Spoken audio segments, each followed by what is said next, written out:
पीलीभीत के ग्राम सबलपुर में धान की पराली और लेंटाना घास के वैज्ञानिक उपयोग से बायोचार भूमि बूस्टर B3 निर्माण की पहल शुरू की गई है। भूमित्र संस्था एवं प्रोजेक्ट मैनेजर व ट्रेनर अंकित सिंह द्वारा की जा रही यह पहल पराली जलाने पर रोक लगाने, प्रदूषण कम करने और किसानों की आय बढ़ाने की दिशा में महत्वपूर्ण कदम मानी जा रही है।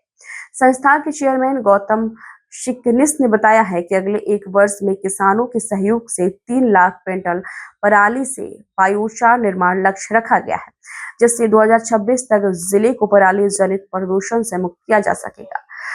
पर्यावरण कार्यकर्ता अभिनव शुक्ला ने बताया है कि प्रारंभिक चरण में 1 माह के भीतर 1000 क्विंटल पराली से 50 क्विंटल बायोचार युक्त भूमि बूस्टर तैयार किया गया है। इस समय मौजूद है हम सबलपुर खास में, जैसा कि देख रहे हैं हमारे साथ में यहाँ पर बाबा मौजूद है, साथ में अंकित सिंह मौजूद है। हम यहाँ पर देख रहे हैं जिस तरह से चारों तरफ यहाँ पर पराली के ढेर लगे हुए हैं। आए दिन पराली की बहुत बड़ी हिंदुस्तान में समस्या बनी हुई है। जब भी पराली का वक्त आता है, जिस समय यहाँ पर धान या गेहूं काटा जाता है, तो पराली की समस्या बन जाती है। सरकार लगातार कहती है कि पराली ना जलाई जाए। उसी को देखते हुए यहाँ पर एक बाबा ने सिस्टम लगाया हुआ है, जिसमें पराली जलाने के बाद यहाँ पर एक खाद तैयार की जाती है। जैसा कि नीचे देख रहे हैं ढेर लगा हुआ है। इस खाद में जो है पोटेशियम, मैग्नीशियम, फास्फोरस वगैरह सब होता है, जो कि खेती के काम में आता है। उसके बाद पौधों में, गमलों में भी डाली जाती है, जिसमें कि पौध भी पैदा की जाती है। बहुत ही काम की चीज है। आइए हम जानते हैं, यहाँ पर अंकित सिंह जी मौजूद है हमारे पास, जो कि शाहजहांपुर के निवासी हैं और इनकी देखरेख में यहाँ पर कार्य चल रहा है। हम इनसे जानते हैं कि किस तरह से क्या क्या कार्य करती है खाद, इसके बाद अभी किस चीज में और इस्तेमाल होगी और उसमें क्या चीज मिलाई जाएगी। तो अंकित सर, आपका बहुत बहुत यहाँ पर स्वागत है। जैसा कि न्यूज़ 24 में हम आपसे जानना चाहेंगे कि जिस तरह से हम देखना चाह रहे, तो हम यहाँ पर खाद का ढेर लगा हुआ है, जो बनी हुई खाद है जलने के बाद, तो ये क्या होता है, किस तरह से बनाई जाती है, किस तरह से आपने प्लांट लगाया हुआ है?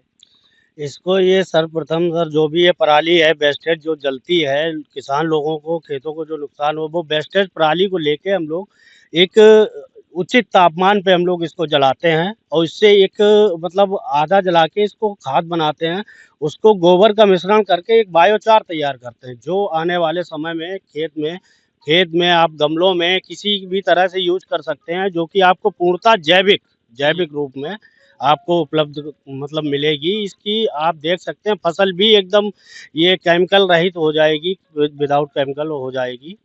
ये अच्छा, जैसा कि हमेशा हम देखते थे, सरकार कहती थी कि पराली नहीं जलाना है, अगर कोई जलाता भी था उसके खिलाफ केस कट जाता था। अब इसमें किसानों को किस तरह से क्या क्या राहत मिल रही है? किसानों को ये राहत मिलेगी कि किसानों के आने वाले समय में किसानों का जो भी ये बच जाती है पराली, वो हम लोग उनके खेतों से ले लेंगे।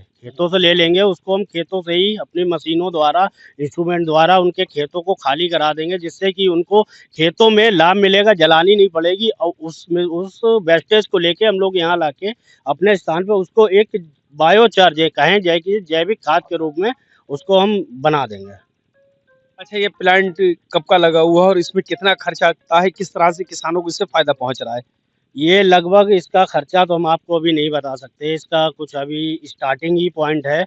लेकिन ये तकरीबन 8 सितंबर को हम लोगों ने स्टार्ट किया था, तब से ये लगातार कंटिन्यू चल रहा है। हम लोग का ये प्रोसेस लगातार चल रहा है। अच्छा, इसमें ज़मीन जो है कितनी घेर लाता है ये प्लांट, और किस तरह से ये जब कार्य करता है तो इसमें धुआँ वगैरह होता है कि नहीं होता है? किस तरह से ये काम किस तरह से होता है इसमें? इसमें हम लोग सबसे पहले, ये हमारी टेम्परेचर मशीन है, इससे ले लूँ मशीन?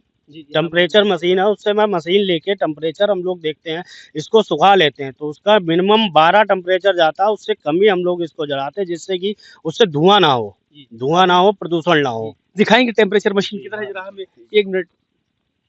ये है टेम्परेचर। अच्छा, अच्छा, हाँ। ये टेम्परेचर। ये जैसा कि देख रहे हैं कि सर के हाथ में ये टेम्परेचर मशीन है, इसी से पता लगता है कि धुआँ होता नहीं। तो सर, इसकी खूबियाँ और बताइए? इससे सर, इसका मॉइस्चराइज़र जो भी रहता है वो सारा इसमें आ जाता है। अगर मॉइस्चराइज़र ज़्यादा रहता तो हम लोग पराली को नहीं जलाते, उसको सुखाते हैं, फिर विधिवत रूप से उसको जलाते हैं। ये हमको बताती है कि कितना इसमें टेम्परेचर आएगा। जैसे कि अगर आप चाहें तो हम इसमें दिखा सकते हैं आपको टेम्परेचर चला के भी, और उसके बाद इसको हम पलाते हैं, जिससे कि उससे धुआँ कम होता है, धुआँ भी कम होता है, और उसके बाद इसका प्रदूषण भी कम होता है। हम कुल मिला के कहेंगे किसान के हित की बहुत ही अच्छी चीज़ है। जी, किसान के लिए बहुत ही अच्छी चीज़ है। आपका बहुत-बहुत धन्यवाद, जो आपने न्यूज़ 24 के लिए हमें समय दिया। धन्यवाद।